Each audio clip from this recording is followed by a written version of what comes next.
Pinagtakawan na, binaril pa sa mukha ang lalaking dead on the spot sa Maguindanao del Sur.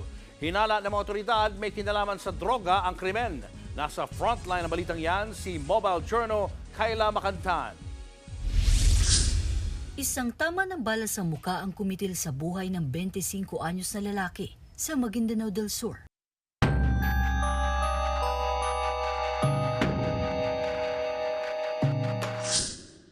Umaga nitong January 13, nagulantang ang mga residente ng barangay Gauna ng Rahabuayan nang tumambad sa kanila ang lalaking nakahandusay sa maisan.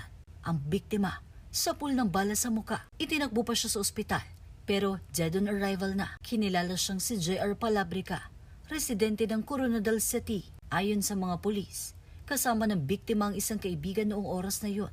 Pero lumayo raw siya saglit para umihi. Doon na umalingaw-ngaw ang putok ng baril. Hindi na niya inabutan ng mga salarin. Natinangay pa ang motorsiklo ng biktima. Ganon din ang iba pa niyang personal na gamit, gaya ng cellphone at wallet.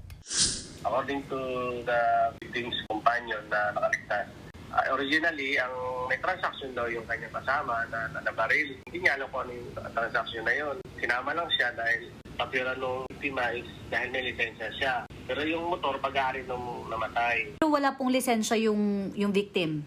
Wala po. Sa investigasyon, dalawang lumalabas na suspect sa krimen. Bagaman hindi malinaw kung ano ba ang transaksyon na pakay ng biktima.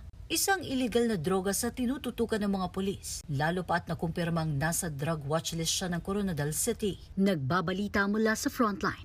Mobile Journal, Kayla Makantan. Mga kapatid, Julius Babaw po. Iba na ang may alam at may pakialam sa panahon ngayon.